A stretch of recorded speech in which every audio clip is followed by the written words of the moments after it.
What if reality is made of two intertwined realms, and both are filled with countless beings who inhabit, maintain, and participate in the structure of the cosmos alongside us?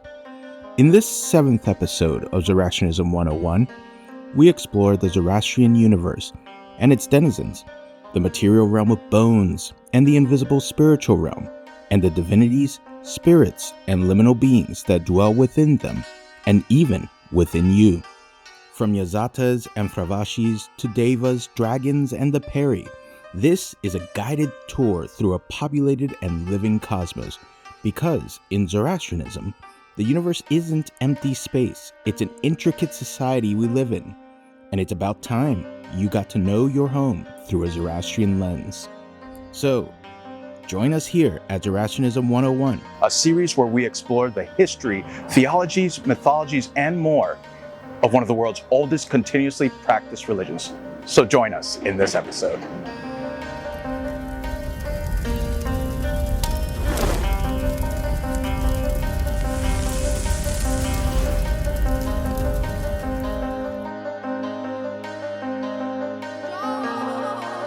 When Zoroastrian thinkers talk about the metaphysical structure of reality, they don't just mean divinities, Daevas, and liminal beings. In fact, it would be impossible to explain any of the aforementioned without first explaining Zoroastrian modes of existence, especially the two realms of Zoroastrian reality. Imagine two overlapping dimensions, Gatig and Menog, one you can see, touch, and measure, and another you can't directly see, but you can experience and conceive of. Gatig, literally the realm of bones, refers to what is material, visible, and tangible, and thus this physical cosmos we walk in.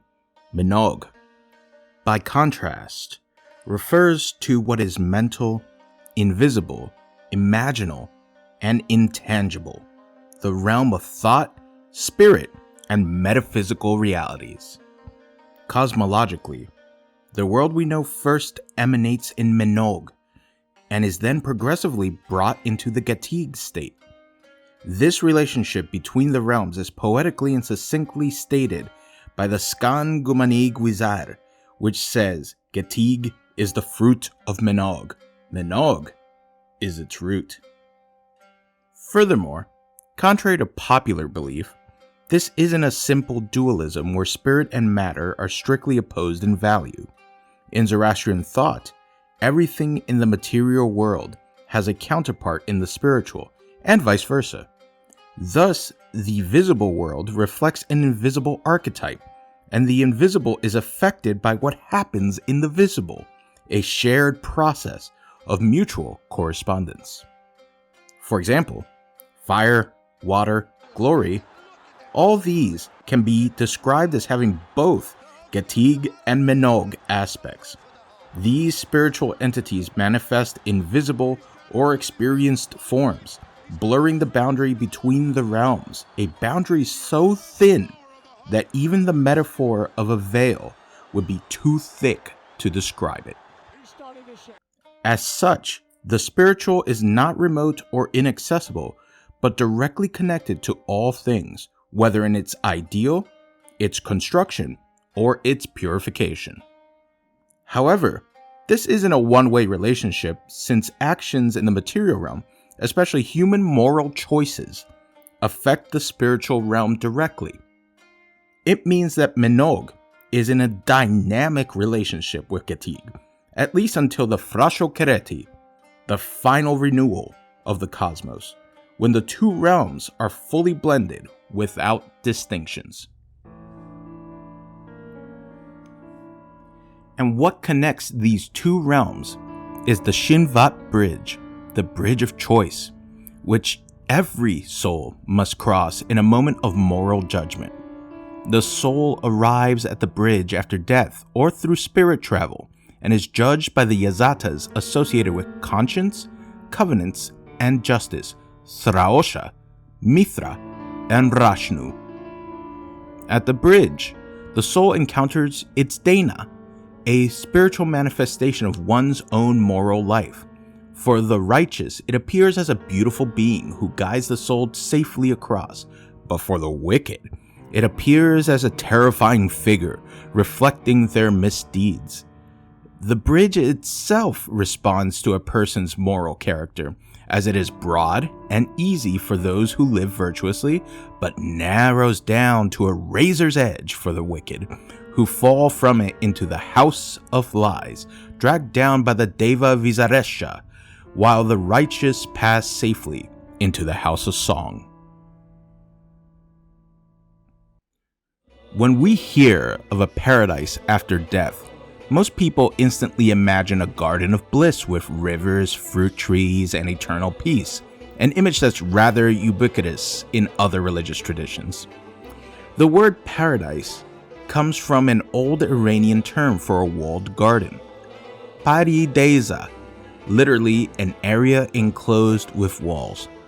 That eventually entered Greek as paradisos, and then Latin as paradisus, and from there spread worldwide as the preeminent term for the divine realm, largely due to ancient encounters with impressive imperial Persian gardens. However, to Zoroastrians, paradise isn't these other religious conceptions that are presented to us. This divine realm manifests under a different image, the house of the song of welcome, Garo Demane, the most welcoming palace, or more commonly, the house of song.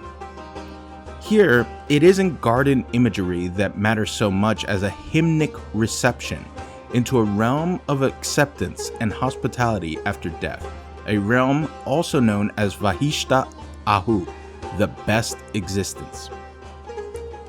The house of song is where the soul that has lived in alignment with Asha goes after judgment, and where it reunites with its Fravashi. It's an abode of eternal reward, reflecting not just an absence of suffering, but the presence of ultimate harmony and fulfillment. The House of Song is composed of 4 sections: the House of Virtuous Thoughts, the House of Virtuous Words, the House of Virtuous Deeds, and the House of Infinite Lights, with the highest encompassing the innermost divine radiance of Ahura Mazda. The House of Song is truly universal and eternal in that it is not just for those judged righteous at death, but for all souls after the Frasho Kereti, the final cosmic renovation, where all are eventually reconciled into a perfected existence. So, who all inhabits the House of Song?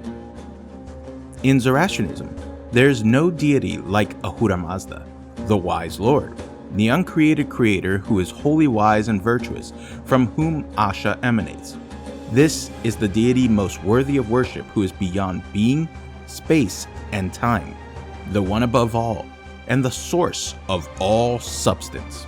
Ahura Mazda is not omnipotent, but is omniscient, and has manifested a whole slew of divinities to aid in the composing and completion of existence, and the cosmic battle against Angra Mainyu and Druj, the Lie. All of existence manifests from Ahura Mazda, but Ahura Mazda's most direct manifestations are the 7 Amesha Spenta, the blessed immortals, who embody the qualities of the sevenfold Ahura Mazda that Zoroastrians should emulate. They are how Ahura Mazda manifests in the material realm, to guarantee free will by not subsuming the totality of the material realm.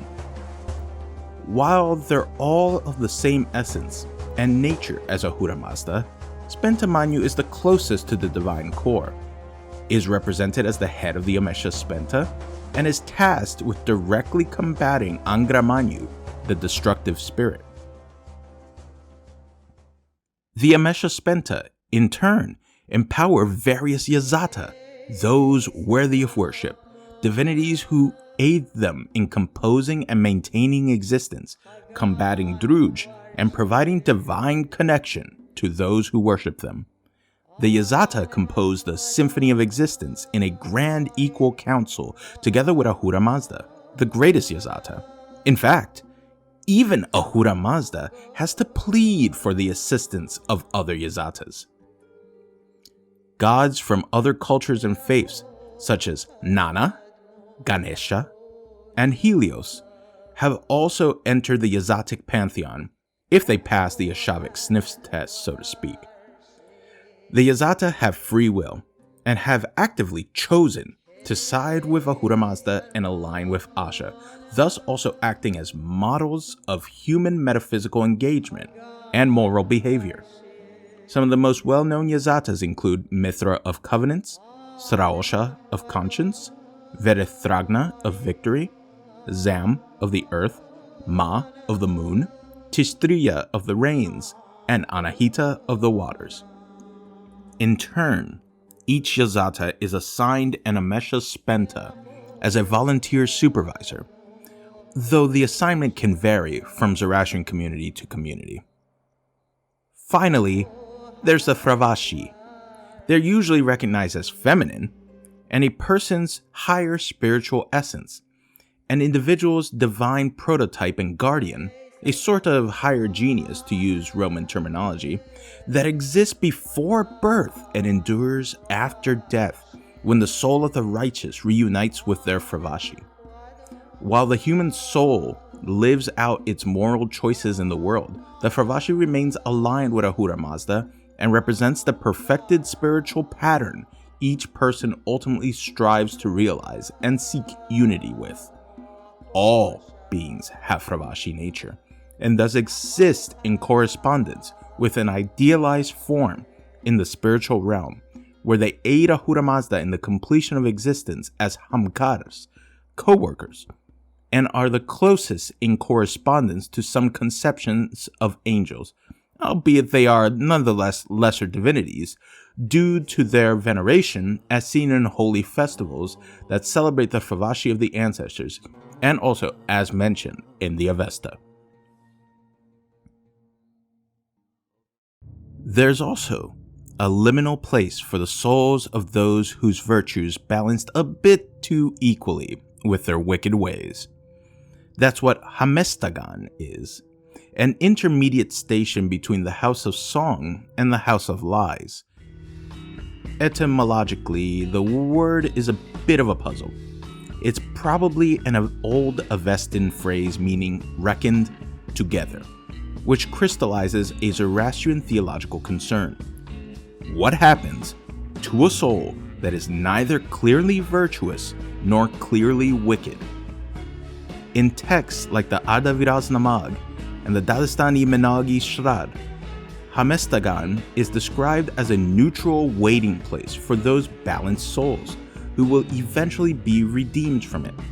It sits between the material realm and the House of Song, a sort of cosmic twilight zone where they remain until either the completion of existence or their own purification, which happens through their own merit and also in molten metal. There's no great suffering or even great reward in Hamestagan, only seemingly a constant reliving of lives and errors of these liminal souls, along with constant and ever-changing exposure to cold and heat from the moving atmosphere. Imagine, thus, your own personal waiting room where the aircon and the heater are simultaneously at full blast while you watch your life played out on repeat until it dawns on you what you could have done better. Perhaps we should have interviewed the expert on this sort of scenario. As long as this groundhog keeps seeing his shadow, I don't see any other way out. It's gotta be stopped. I have been stabbed, shot, poisoned, frozen, hung, electrocuted, and burned. Oh, really? Special today is blueberry waffle. Gatig, the material realm you're currently watching this YouTube video in, unless, well, they have Wi-Fi in the spiritual realm, or far worse, the House of Lies, translates as the realm of bones, where all things have substance, essence, and physical form.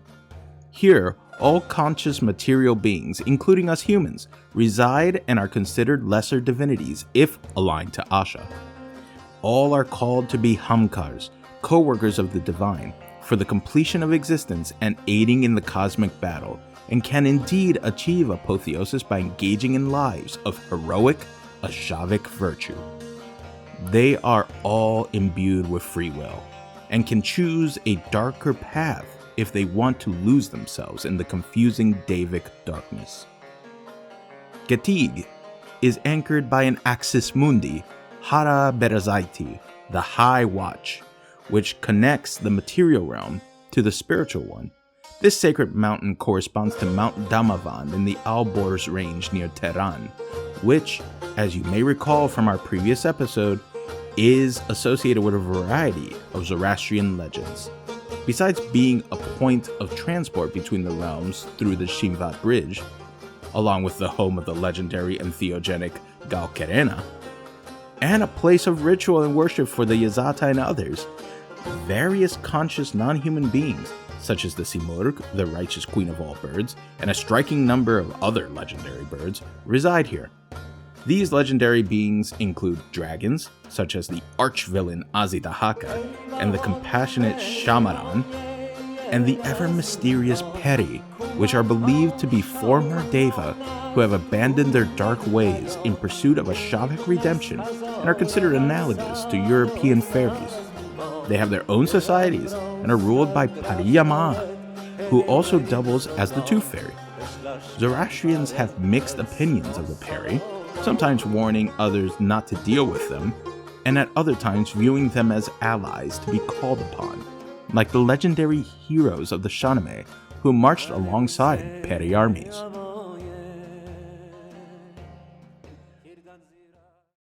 The world isn't just a map of ever-changing, scattered nation-states, or perhaps even a singular universe in Zoroastrianism. Instead, the Earth is an organized, concentric set of 7 keshvars, usually translated as climes.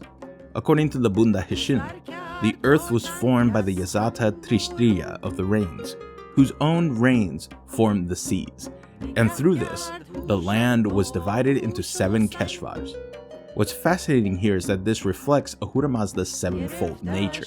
Thus, the material, once again, corresponds to what pre-existed in the spiritual. However, what exactly are these 7 keshvars? Are they our own 7 continents? Are they 7 spiritual regions of our world? Or are they 7 other fabulous worlds that exist dimensionally beyond, yet intersecting with our own?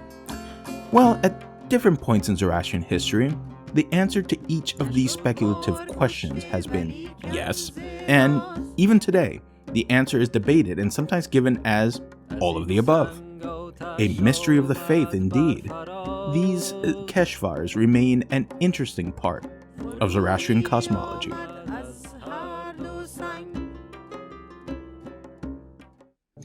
When we imagine hell, we picture fiery pits, eternal torment, and devils with pitchforks, all images informed by Christianity. However, no such realm is explicitly described in the oldest Zoroastrian scriptures. There are allusions, though, to consequences for wickedness, like becoming a guest in the House of Lies, but no detailed anti-paradise. This place is not considered part of the spiritual realm, but rather a place without substance or essence, hence my use of terms like anti-paradise. It isn't hell exactly, it doesn't particularly exist, it's anti-whatever is. In another great mystery of the faith, as I said, it just doesn't exist in substance or essence, yet is present metaphysically, a shadow realm in an unreal sense. This strange anti-place, Druj Demane, the House of Lies, has developed in various ways throughout Zoroastrian history, which makes sense given that an anti-realm of confusion and darkness would be difficult to speculate on, right? In later Zoroastrian narratives, such as the Adaviraz Namag, the House of Lies is described in vivid and visceral terms during an entheogenic spirit voyage. Imagine thus a deep, dark, and narrow pit with a palpably foul stench and monsters so huge they dwarf mountains. Everything is gross, slimy, and impossible to see properly. A cramped place of endless frustration, nausea, and confusion. An imaginative parallel for what the mind and soul experience when they're not aligned to Asha. In these depictions, the punishments inflicted here, reached either by falling off the Shinvat bridge or by being dragged down by wicked creatures, are tailored to the wicked acts themselves. To Middle Persian Zoroastrians, this wasn't wanton cruelty, but rather some sort of cosmic poetic justice, where your own actions shape your post-mortem experience, somewhere you choose and are not forced to enter, actually. In fact, there's another twist that sets the Zoroastrian picture of the House of Lies apart from Abrahamic ideas, for example. It is not eternal. And the wicked souls and Daeva alike will be purified and enter the House of Song eventually. This temporary state of the House of Lies reflects the overarching Zoroastrian conviction that virtue will always prevail, and that, in the long run, suffering, even the suffering of the wicked, is ultimately transformative rather than punitive. However, who resides here in this horrible locale? Well, the souls of the wicked, obviously, which descend through 4 anti-realms that act as torturous mockeries of the House of Song. The House of Wicked Thoughts, the House of Wicked Words, the House of Wicked Deeds, and the House of Eternal Darkness.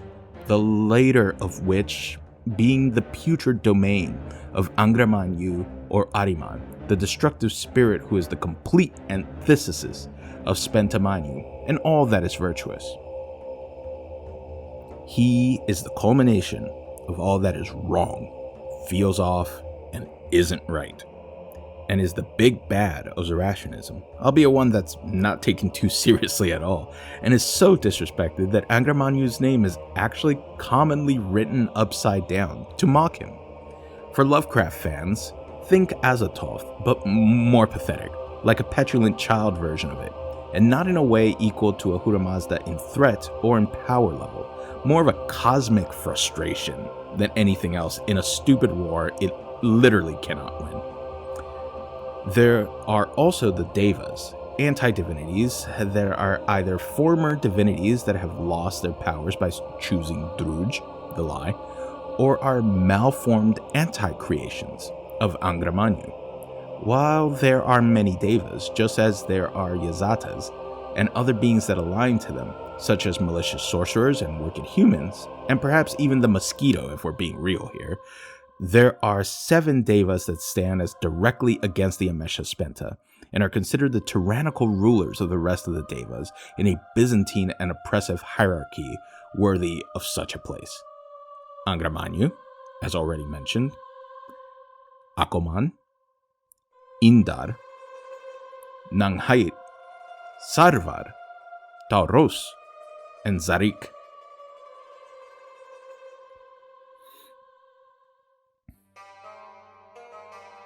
So far, we've talked about Zoroastrian cosmology as a grand and layered universe with a variety of fascinating resonance.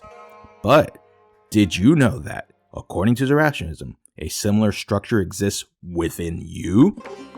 That's right, within you.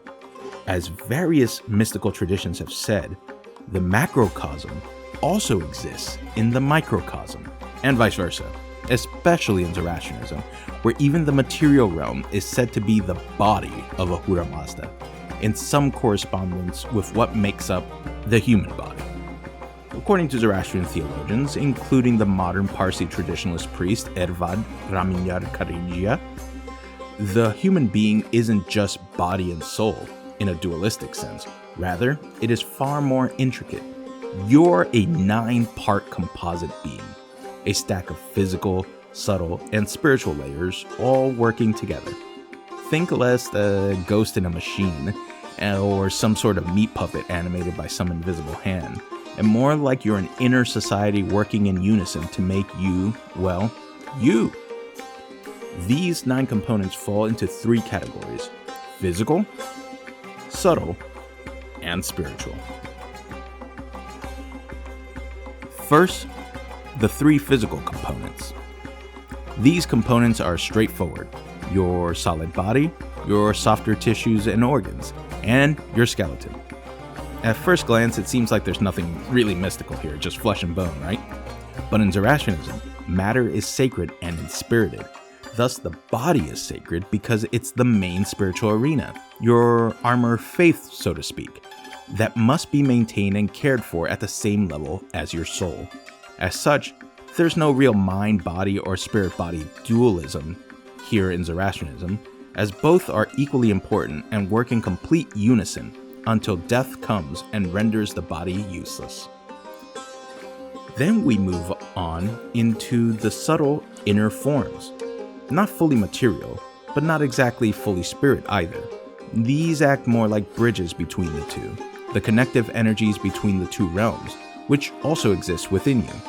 They do not decompose like the body, but are also not discretely eternal like the spiritual components, melding eventually into greater pools of energy.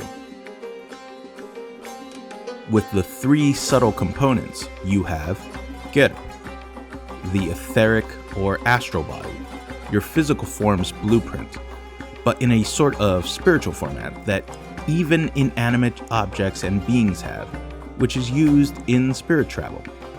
How it appears reflects the care given to the physical body, both of which must be fed and repaired. After death, it merges with the divine lights.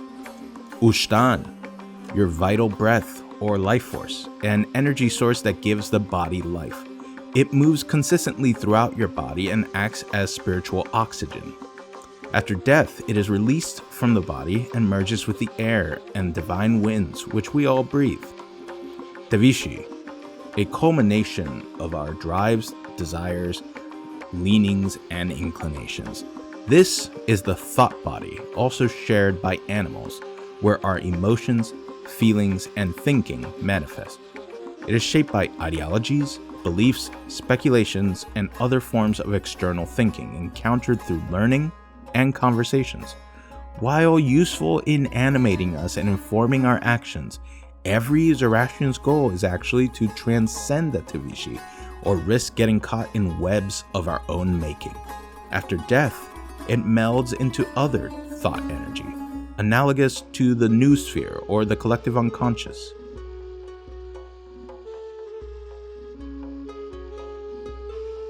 Finally, we get to the three spiritual constituents, which are fully eternal and transcend into the fullness of the spiritual realm, yet remain fully cohesive with the body's other six components. These three spirits that aid in the development of apotheosis are Baoda, consciousness, your capacity to know, perceive, and understand, and the repository of wisdom and memory, and all levels of consciousness, from automatic activity like blood flow to what you're actively learning from this very video. It resides in the brain, which scientifically makes sense. When it leaves the body at death, it merges with the Urvan in its travel towards the Shinvat bridge. Urvan, the soul proper and the moral self, which chooses between truth and deceit, good and evil, virtue and corruption, and that begins pure but is affected by our thoughts, words, and actions. It shares a dual reflection with one's Dana, the manifestation of one's spiritual outlook and activities.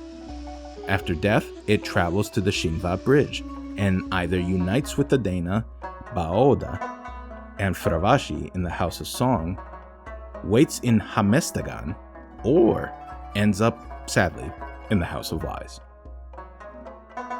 Fravashi, your higher or divine prototype and truest form. It is you as you are meant to be, simultaneously within you and in the House of Song, awaiting communication and unity with you. All things, conscious and inanimate, have a Fravashi, simultaneously a transcendent guardian and the ideal self that pre-exists your birth and survives beyond you. It is the most core part of you that you must unify with the other parts of your body. Thus, in the Zoroastrian microcosm, Being human isn't just existing in a body or waiting for whatever comes after death. You're a multi-level spiritual ecology, built specifically to participate in the glories and struggles of existence, to experience all of its joys and fight all of its battles. In all senses, in Zoroastrianism, you are basically a walking exemplification of the cosmos. As we've seen, the Zoroastrian cosmos is not an empty universe, but a living, structured reality filled with realms, beings, and moral meaning. And we exist within it as active participants, not spectators, with realms that exist within us as well. Thank you for watching Zoroastrianism 101. We really can't do this without all of you. We are so thankful for you supporting us throughout this entire project and also for any other projects that we have in the future. We receive such awesome messages and comments. We couldn't be more thankful. So thank you a lot to our initial donators and sponsors, to the people that watch our channel, the people that have donated throughout the process, and also to our members. Yes, YouTube now is allowing us to get memberships, super thanks, and all that wonderful stuff that helps support us in our projects here at Soul Roots. So if you can, become a member. It's monthly, it's pretty cheap, and it supports everything that we do here. You get exclusive content. For example, we're only now going to be releasing our podcasts to members. So if you want to see our podcast and even any future other stuff, for example, we're going to be uploading unedited interviews and the like. So please become a member, get that behind the scenes stuff. And we hope to see you next time here at Soul Roots and at Zoroastrianism 101.